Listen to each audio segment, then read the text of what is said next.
பேச்சரங்க நேயர்களுக்கு வணக்கம். இன்று நம்மோடு பல்வேறு கருத்துக்களை பகிர்ந்துக்கிறதுக்காக திராவிட முன்னேற்ற கழகத்திலிருந்து தேர்தல் பணிக்குழு செயலாளர் முன்னாள் சட்டமன்ற உறுப்பினர் அண்ணன் இள புகழேந்தி அவர்கள் நம்மோடு இணைஞ்சிருக்காங்க. அண்ணா வணக்கங்கண்ணா. அனைவருக்கும் வணக்கம். கேளுங்க. நல்லதுங்கண்ணா. அண்ணா, இன்னைக்கு நிதி ஆயோக் கூட்டத்துக்கு போகாம நம்ம தமிழ்நாடு முதலமைச்சர் அவர்கள் புறக்கணிச்சிருக்காங்க. வெஸ்ட் பெங்கால் மேற்கு வங்க முதலமைச்சர் கூட்டத்துக்கு போயிருக்காங்க. போன இடத்துல அவங்கள பேச விடாம மைக் ஆஃப் பண்ணிருக்காங்க. அவங்க வெளிநடப்பு பண்ணிட்டு வந்துட்டாங்க. இதையெல்லாம் எதை குறிக்குது? ஏன் மைக் ஆஃப் பண்ணாங்க? என்ன காரணம்னு சொல்லுங்க. இதுல இருந்து மிக தெளிவாக ஒரு செய்தியை நம்ம சொல்லலாம். என்னன்னா, நம்முடைய முதலமைச்சர், எங்களுடைய தலைவர் அண்ணன் தளபதி அனுபவம் வாய்ந்த அரசியல்வாதி. அவர் படிப்படியாக உயர்ந்தவர். அனைத்தையும் அறிந்து தெரிந்த காரணத்தினால் நிதி ஆயோக் கூட்டத்துக்கு நான் போகல அப்படின்னு ஒரு முடிவு அறிவிச்சார். உடனே இங்க இருக்கிற 420 மலையெல்லாம், இந்த ஆட்டுக்குட்டி 420 எல்லாம் கத்திச்சு. கத்தி போகல, தமிழ்நாடுக்கு இதாயிடும் அதாயிடுச்சு. தலைவர் அதுக்கெல்லாம் பதில் சொல்லாம அமைதியா இருந்தார். இன்றைக்கு அவர் சொன்னது எந்த அளவிற்கு சரியானது என்பது உலகத்துக்கு தெரிஞ்சிச்சு. அது நம்முடைய தலைவர் அந்த நிதி ஆயோக் கூட்டத்துக்கு போகலன்னு சொன்ன உடனே இன்றைய சூழ்நிலையில் 10 முதலமைச்சர்கள் போகல, இன்க்ளூடிங் நிதிஷ்குமார். அதை போல புதுச்சேரியில இருக்கிற ரெங்கசாமி, இவங்கெல்லாம் பாரதிய ஜனதா அந்த கூட்டணியில தான், அவங்களும் போகல. இன்றைக்கு அவருக்குதான் நிதிஷ்குமாருக்கு தான் நிறைய நிதி ஒதுக்கி எல்லாம் பண்ணிருக்காங்க இல்லையா? அவரு ஏன் போகாம இருந்தாரு? நிதி ஆயோக் கூட்டத்துக்கு போய் ஒன்னும் பிரயோஜனம் இல்லை. எதுக்கு போகணும்? அது என்ன, அது பின்னால சொல்றேன். இந்த இதுல மம்தா என்ன சொன்னாங்க, நான் போய் ஒரு கண்டனத்தை பதிவு பண்ணிட்டு வந்துடுறேன் எல்லாருடைய சார்பாக போனாங்க. போனவங்க இவனுங்களுடைய வேலை அங்கதான். ஆகா, தமிழ்நாட்டு முதலமைச்சர் சரியான ஒரு அனுபவசாலி, அவர் சொன்னதுல அர்த்தம் இருக்குன்றத அப்புறம்தான் தெரிய வந்துடும். என்னன்னா, 5 நிமிஷம் கூட பேச விடும். ஆந்திராவை சேர்ந்தவர்கள் சந்திரபாபு நாயுடு 20 மினிட்ஸ், 20 நிமிஷம் பேசுறாங்க. ஆனா மம்தா அவர்கள் பேச ஆரம்பிச்சு அவங்க வெஸ்ட் பெங்காலை பத்தி ஆரம்பிக்கும் போது நிறுத்திட்டாங்க, மைக் ஆஃப் பண்ணிட்டாங்க. பல முறை அவங்க ஃபைட் பண்ணி பார்த்து கேட்டு பார்த்து முடியல. அவ்வளவுதான், உங்களுக்கு டைம் கிடையாதுன்ட்டாங்க. அப்போ அவங்க வெளிநடப்பு பண்ணி நிதி ஆயோக் கூட்டத்தை முதல்ல அதனுடைய விளக்கத்தை சொன்னாங்க. என்னது திட்ட கமிஷன், பிளானிங் கமிஷன் இந்தியாவுல நேதாஜி சுபாஷ் சந்திர போஸ் அவர்களால் ஏற்படுத்தப்பட்டது அந்த ஐடியா. அந்த ஐடியாவை தான் பண்டித ஜவஹர்லால் நேரு அவர்களும், அப்புறம் திட்ட கமிஷன், பிளானிங் கமிஷன், அது பவர்ஃபுல் கமிஷன், அதுதான் தொடர்ந்து இருந்தது. அந்த பிளானிங் கமிஷனை கலைச்சிட்டு நிதி ஆயோக்கு நானுங்க இந்த பாசிஸ்டுகள், இந்த ஹிட்லர் வாரிசான மோடி, இதுக்கு பவரே கிடையாது. ஒரு 5 பேர் 6 பேர் மெம்பர் உட்காந்துக்கிறாங்க. இவங்க உட்காந்துட்டு இந்தியாவினுடைய வளர்ச்சியை பற்றி விவாதிக்கிறோம், இந்தியாவினுடைய வளர்ச்சி, இதெல்லாம் மாநிலங்களுடைய வளர்ச்சியெல்லாம் சொல்லுங்க, அதை பற்றி நம்ம எதிர்காலத்தை பற்றி நம்ம பேசுவோம் அப்படின்னு சும்மா கூடி பேசி கலையிற ஒரு நிலையாக அந்த நிதி ஆயோக்கு வச்சுக்கிட்டு ஏமாத்திக்கிட்டு தெரிஞ்சாங்க. அதனாலதான் நம்முடைய முதல்வர் போனா என்ன, ஏன் சின்ன உடனே ஆஃப் பண்ண போலாம், எதுக்கு நம்ம போகணும் அப்படின்ட்டு அவர் மறுத்தார். ஆனா மம்தா அவர்கள் எப்படியாவது பதிவு பண்ண போனாங்க. ஆனா அது உண்மையா நம்ம தலைவர் நினைச்ச மாதிரி நடந்தது. வெளியில அவங்க அந்த கூட்டத்தினுடைய இது மீண்டும் பிளானிங் கமிஷனை கொண்டு வாங்க, இந்த நிதி ஆதின்னு சொல்றத கலைச்சிரு, இந்த அமைப்பே தேவையில்லை, இது எதுக்கு இருக்கு, பவரே இல்லை, பவர்லெஸ். என்ன இதனால பலந்து கடுமையா பேசிட்டாங்க, கடுமையா பேட்டியே கொடுத்துருக்காங்க. அதுதான் இன்றைக்கு இந்திய நாட்டு முழுவதும் தெரிஞ்சிடுச்சு, இந்த நிதி ஆயோக்குனா என்னது, அது உள்ள இருக்கிறதுனா ஒண்ணுமே கிடையாது. சாயந்தரம் பொழுது பார்க்காம 5 பேர் உட்காந்து பேசிட்டு அரட்டை அடிச்சுக்கிட்டு போற மாதிரி மோடியை அந்த ஒரு அமைப்பை மாத்தி நாசப்படுத்தி வச்சிருக்காங்க. அது இன்னைக்கு உலகத்துக்கு தெரியும். 5 ஆண்டு திட்டம் தானங்கண்ணா முன்ன இருந்தது, திட்ட நிதி குழுங்கிறது 5 ஆண்டு திட்டம். 5 ஆண்டுக்கு ஒரு முறை திட்ட நிதி குழு கூடு இல்லைங்கண்ணா, அதுதானங்கண்ணா முன்ன இருந்தது நிதி ஆயோக். இல்ல, பிளானிங் கமிஷனுடைய ரூல்ஸ் இப்ப நீங்க சொல்றீங்க. திட்ட கமிஷன் என்பது வேறு. திட்ட கமிஷனுடைய விதிமுறைகளை தான் இப்ப நீங்க சொல்றீங்க. அந்த திட்ட கமிஷனையே கலைச்சிட்டானுங்க. இப்ப அதெல்லாம் கிடையாது. அத கலைச்சிட்டு தான் இதை வச்சிருக்கானுங்க. பவர்லெஸ்ஸா வச்சிருக்கானுங்கன்னு நான் சொன்னேன். அது அற்புதமான ஒரு அமைப்பு. அதை வந்து கெடுத்துட்டான். திட்ட கமிஷன். ஆமா. அது நேரு காலத்துல உருவாக்கப்பட்டது. 5 ஆண்டுகளுக்கு ஒரு முறை திட்ட கமிஷன் மாநிலங்களுக்கெல்லாம் ஃபண்ட் வந்து பரிந்துரை பண்ணி நேதாஜி சுபாஷ் சந்திர போஸ் அவர்கள் பண்டித ஜவஹர்லால் நேருவிடம் எடுத்து சொல்லி அதுக்கு பிறகு நேரு அவர்கள் கொண்டு வந்தது. அத வந்து கலைச்சிட்டான்.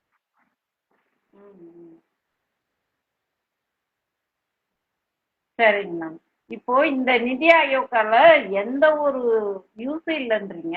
இப்ப மோடி அவர்கள் வந்ததுக்கு அப்புறம் தான் இந்த நிதி ஆயோக் திட்டம் வந்தது. இந்த இதுக்கு முன்னாடி இந்த கூட்டம்லாம் நடந்திருக்கு. என்னென்ன கோரிக்கைகள் நம்ம முதல்வர் வச்சாங்க, அதன் மூலமா எத்தனை நடைமுறைக்கு வந்திருக்கு? இதுக்கு முந்தி நடந்த நிதி ஆயோக் கூட்டத்துல என்ன பேசுனாங்க, என்ன வந்தாங்கன்னு சும்மா வந்து கலெக்டர் எல்லாம் வந்து மனு வாங்குற மாதிரி மனு கூட்டத்துக்கு போற மக்களை மாதிரி முதலமைச்சர் ஆக்கி அங்க முதலமைச்சராக வருகிறவர்கள்லாம் என் ஸ்டேட்டுக்கு இதை செய்யுங்க அதை கொடுங்கன்னு மனு கொடுத்துட்டு வர மாதிரி ஆக்கிட்டாங்க. வேற ஒண்ணுமே கிடையாது. அதனால ஒரு யூஸ் இல்லைன்றீங்க. இந்த நிதி ஆயோக் இதுவே கலைக்கணும், கலைச்சாதான் திட்டம் மீண்டும் திட்ட கமிஷன் கொண்டுட்டு வரணும். அதை கலைக்க வேண்டும், அதை கலைச்சே ஆகணும் அப்படின்றதுதான் இப்போ இன்றைய கருத்து. சரி சரி. இன்னைக்கு வந்து திராவிட முன்னேற்ற கழகம் தமிழ்நாடு முழுசும் போராட்டங்கள் அறிவிச்சு போராட்டம் நடத்திட்டு இருக்காங்க. இந்த போராட்டம் என்ன மாதிரி தாக்கத்தை ஏற்படுத்தும் ஒன்றிய அரசாங்கம்? இந்த போராட்டம் உண்மையிலேயே மிக சரியாக உரிய நேரத்தில் நம்முடைய தலைவர் அறிவிச்ச போராட்டம். ஏன்னா நான் கூட நாகப்பட்டினத்தில் நடந்த போராட்டத்துக்கு தலைமை தாங்கினேன். இந்த வாய்ப்பை தலைவர் எனக்கு கொடுத்தாங்க. என்னன்னு கேட்டா, ஆயிரக்கணக்கான பேர் கொளுத்துகின்ற வெயிலுடைய கொடுமையை விட இந்தியாவே கொளுத்துவான் போல இருக்குதே மோடி அப்படின்ற கருத்து அங்க அதிகமாக பரவுறதை நான் பார்த்தேன். ஏன்னா ஒரு 2 சகோதரிகள் சொன்னாங்க என்கிட்டயே, ரொம்ப ஆச்சரியப்பட்டு போயிட்டேன் அந்த பார்வை. இந்த கண்டன ஆர்ப்பாட்டத்தின் போராட்டத்தின் காரணமாக எப்படிப்பட்டது எழுச்சி ஏற்பட்டிருப்பாரு. அந்த வெயிலையும் நாங்க போராடுறோம், முழக்கமிடுகிறோம், பேசுகிறோம், அப்படியே நிக்கிறாங்க. தாய்மார்கள்லயே இறங்கி போகும்போது கழகத்து போராட்டம், அது கழகம் அறிவித்த போராட்டம் மக்கள் போராட்டமாக இருந்தது. அங்கதான் நம்முடைய தலைவர் தளபதி வெற்றி பெற்றார். ஏன்னா பொதுவா போனவங்க அப்படி நின்றுட்டாங்க. நான் எல்லாரையும் பார்க்கறேன். கீழே இறங்கி வரும்போது 2-3 பெண்கள், அவங்களாம் ஏதோ காலேஜ் படிக்கிற மாதிரி இருக்கு, ஒருத்தர் ப்ரொஃபஸர் பண்ணாங்க. எனக்கு கேட்கலாம், வணக்கம் சார், ஒரு நிமிஷம், என்ன நம்முடைய முதலமைச்சர் எடுத்திருக்கிற நடவடிக்கையில் நாங்க எல்லாரும் ஆதரிப்போம். எந்த முதலமைச்சர் வீட்டுல ஒரு பொண்ணு சொல்லுது, பக்கத்துல இருந்த ஒரு வயசான எனக்கு கலைஞர் உரிமை தொகை மாசம் 1000 ரூபாய், என் பேத்திக்கு அரசாங்க பள்ளிக்கூடத்துல படிச்சுட்டு மேல படிக்க அதுக்கு ஒரு 1000 ரூபாய் வருது. பஸ்ல வந்தோம், எனக்கு ஒண்ணுமே கட்டண சலுகைகள் இருக்கு. இன்னைக்கு என் பேத்தியோடைய மகன் பள்ளிக்கூடத்துக்கு காலையில அவனுக்கும் காலை உணவு, இந்த மாதிரி யாரையும் பார்க்க முடியாது ஐயா. நாங்க என்னைக்குமே அவர் என்ன சொல்றாரோ அதுதான் கேட்போம். அவர் ஒண்ணு சொன்னாருன்னா அது சரியா இருக்கும் அப்படின்னு ஒரு 50-60 பேரா நின்று என்கிட்ட பேசும்பொழுது நம்முடைய தலைவர் எந்த அளவிற்கு மக்கள் மனதில இடம் பெற்று விட்டார். ஏன்னா அடிக்கடி சொல்றாரு. ஆமா, இது என்ன அன்னைக்கு சொல்லுவாங்க, பெண்கள் எல்லாம் எம்ஜிஆருக்கு ஆதரவானவர்கள்னு. அந்த வகையில் எடுத்து பார்த்தா இன்றைக்கு மக்கள் திலகமாக, மகளிரின் திலகமாக இருப்பது நம்முடைய தலைவர். அதை வந்து நான் நேரடியாகவே பார்த்தேன். அவர் என்ன சொல்லுவாரு, வாக்களித்த மக்களுக்கும் எனக்கு வாக்களிக்காத மக்களுக்கும் நான் முதல்வராக தொண்டாற்றுவேன், பணியாற்றுவேன். அந்த ஒரு வரி இருக்க, அதை வந்து 100 முறை எழுதணும். மோடி எல்லாம் உக்காந்துக்கிட்டு பேப்பர், வாக்களித்தவர்களுக்கும் வாக்களிக்காதவர்களுக்கும் நான் முதல்வராக இருப்பேன் அப்படின்னு சொன்னார். இன்னைக்கு அப்படி செஞ்சுட்டு இருக்காரு. அதனாலதான் மிகப்பெரிய அளவிற்கு மாபெரும் வெற்றிகள் அவருக்கு வருது. 40க்கு 40 கொடுத்து நம்முடைய தலைவர் தளபதிய தமிழ்நாட்டின் ஹீரோவாக்குனாங்க. மோடியை ஜீரோ ஆக்குனாங்க. அதை நம்ம புரிஞ்சுக்கணும். இவர் ஹீரோ, அவர் ஜீரோ. அதனாலதான் அந்த ஜீரோ பாயிண்ட்டுக்கு கோவம் வந்துருச்சு. கோவம் வந்து என்ன பண்ணுது? ஏன்னா நான் பேசும்போது மக்களிடம் சொன்னேன், என்கிட்ட பேசிக்கிட்டு இருந்தவங்களை போல நிறைய பேர் முன்னெல்லாம் வரும்பொழுது பேசுன மாதிரி அவங்களுடைய கருத்தை சொல்லிட்டு சொன்னேன். எதுக்காக இப்ப தமிழ்நாடு பட்ஜெட்ல இல்லை, எதுக்குமே கொடுக்க மாட்டேன்னு சொல்லி அடம் முடிச்சது ஏன் தெரியுமா? உன் பையன் காலை உணவு திட்டத்தை நிறுத்தணும், உன் பொண்ணு பள்ளிக்கூடத்துல 1000 ரூபாய், உன் பேரன் பள்ளிக்கூடத்துக்கு உயர்கல்வியில 1000 ரூபாய் வாங்குறத நிறுத்தணும், மகளிருக்கான உரிமை தொகையை நிறுத்தணும், பஸ் கட்டணம் நிறுத்தணும். அவ்வளவு நெருக்கடியை தமிழ்நாட்டு அரசாங்கத்துக்கு கொடுத்தாதான் தமிழ்நாட்டு மக்கள் கஷ்டப்படுவாங்க. குறிப்பா ஏழை எளிய பெண்கள் எல்லாம் அழுவாங்க. அந்த மாதிரி செய்யணுன்றதுக்காக நெருக்கடியே நம்முடைய முதல்வருக்கு கொடுக்குறானுங்க. அவனுங்க சும்மா விடலாமா? நம்ம வீட்டு பிள்ளைகளுடைய சொல்ற மண்ணள்ளி போடுறான், நம்ம வீட்டு பிள்ளைங்களுக்கு வந்து விஷவாயுவை செலுத்துற மாதிரி கொடுக்குறான். அதனால மிக முக்கியமா ஒரு விஷயம், புதிய கல்விக் கொள்கையில கையெழுத்து போட்டா தான் உங்களுக்கு நான் வந்துட்டு ஃபண்ட் எஜுகேஷன். அதான் இந்திய கல்விக் கொள்கை என்பது நாசமான, அவனுங்க வச்சிருக்கிறது பிள்ளைகளுடைய படிப்பை கெடுப்பது. அறிவியலே கிடையாது. இன்றைக்கு அறிவுபூர்வமாக உலகம் போயிடுச்சு. அந்த அறிவுபூர்வத்துக்கே போகக்கூடாதுன்னு ஒரே ஒரு உதாரணம் தான் எல்லாருக்கும் தெரியணும்னா, இருமொழி கொள்கை. அவன் இந்திய படிப்படி கத்துறது எதுக்கு தெரியுமா? நம்ம பிள்ளைகளுடைய எதிர்காலத்தை நாசமாக்குவதற்கு பிளான் தான். எல்லாம் திட்டம். ஹிட்லர் அப்படிதான் பண்ணுவான், முசோலினி அப்படிதான் பண்ணுவான். அததான் அமித்ஷாவும் மிஸ்டர் மோடியும் பண்றாங்க. வேற ஒண்ணும் கிடையாதுமா. இருமொழி, தாய்மொழி, உலக தொடர்புக்கு ஆங்கிலம், இதான் நான் சொல்றேன். நாம வந்து எல்லா மாணவர்களுக்கும், எல்லா மாநிலமும் நம்ம தாய்மொழி, உலக தொடர்புக்கு ஆங்கிலம். இன்னைக்கு உலகம் முழுவதும் அறிவியல். இது அறிவியல் உலகம், பழைய மாதிரி கூட கிடையாது. அறிவியல் உலகத்தை ஆங்கிலத்தின் மூலமா அறிந்து கொள்வதுதான் சிறப்பு. அதுல உலகம் முழுவதும் நம்ம வீட்டு பிள்ளைங்க தான் இருக்கிறாங்க. எங்க போனாலும் தமிழ்நாட்டில் படிச்ச பசங்க பெரிய பெரிய ஆபீஸரா பெரிய பெரிய வேலை பார்க்கறாங்க. ஆணாக இருந்தாலும் பெண்ணாக இருந்தாலும் இருமொழி கொள்கையில படிச்சுட்டு இப்படி இருக்கிறாங்க.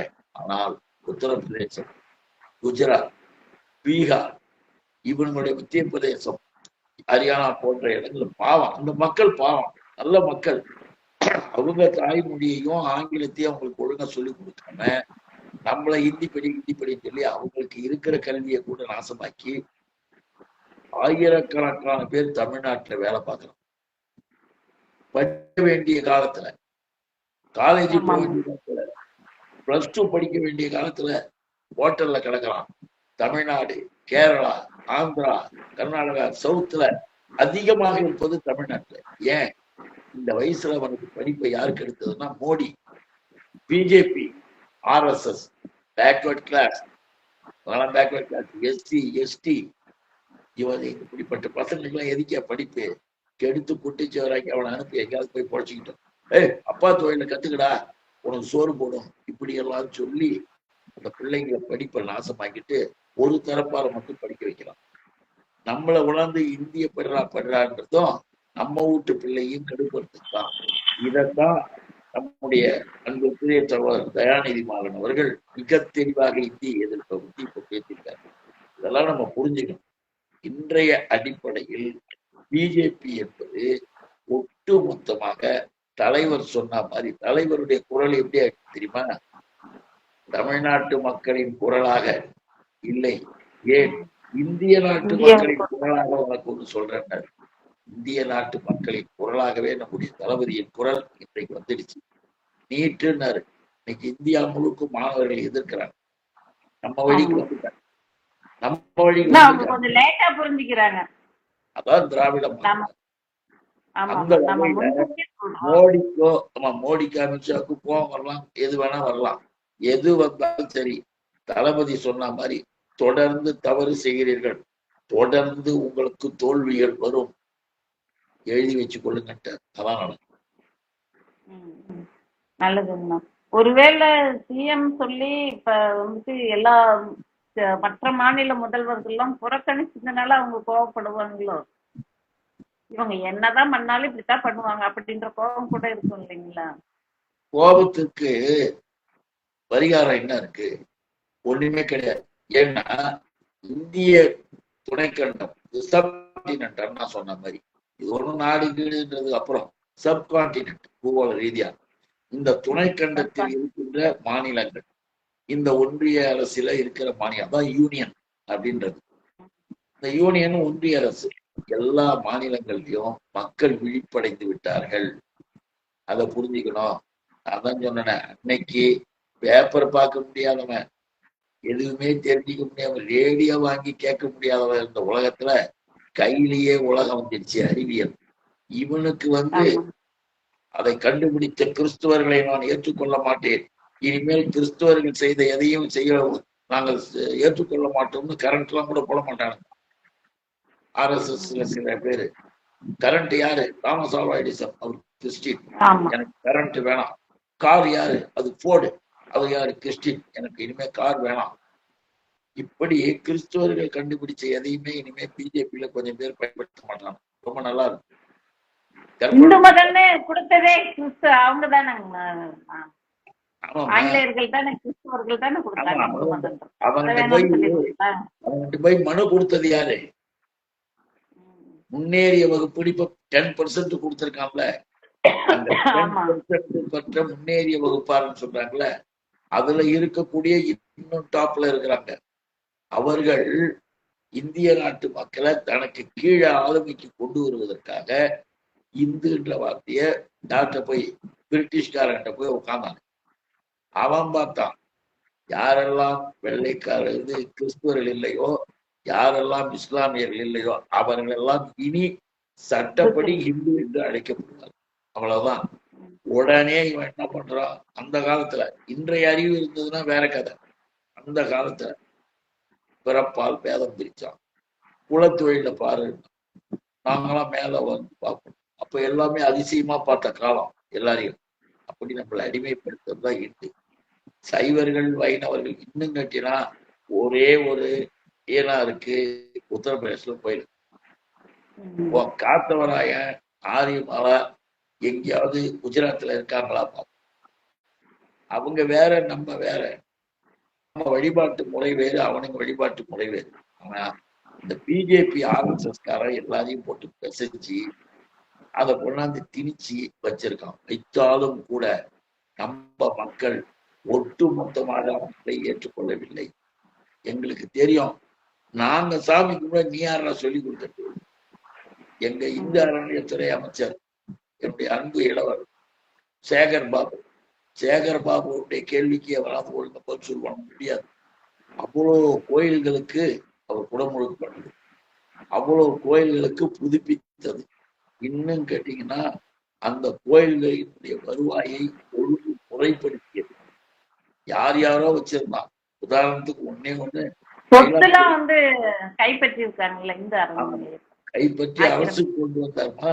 மயிலாப்பூர் கபாலீஸ்வரர் கோயில்ல ஒரு இடம் மற்றவர்கள் ஆக்கிரமிப்பில் இருந்ததை பிடிச்சு ஸ்கூல் பிள்ளைகளுக்கு கிரவுண்ட் ஆகினாங்க.